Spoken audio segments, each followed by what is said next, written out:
para sa lagay ng ating panahon ngayong umaga po ng December 17, 2024. Sa ngayon po ay iba't ibang weather system pa rin ang umiiral dito sa ating bansa. Hanging amihan ang nakakaapekto dito sa Northern at Central Luzon, shear line sa may Southern Luzon at ilang bahagi ng Kabisayaan at mayroon pong trough ng LPA na nakapaloob sa Intertropical Convergence Zone na nakakaapekto po ngayon dyan sa may Mindanao.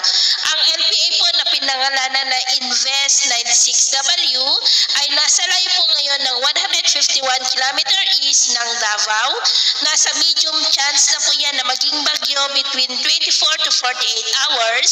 at kung hindi po yan hihina ay posibleng lalakas, mag-landfall bilang tropical depression o storm category sa darating na Biyernes ng gabi o Sabado ng madaling araw mula Caraga,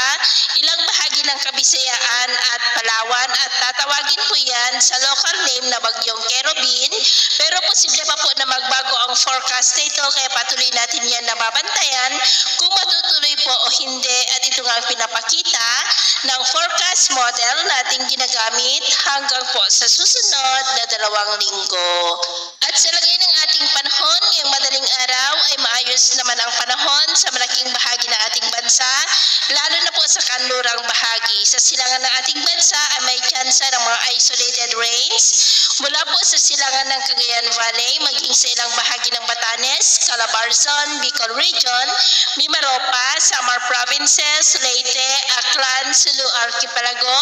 Dinagat Island at ilang bahagi ng Surigao Provinces at Davao Oriental.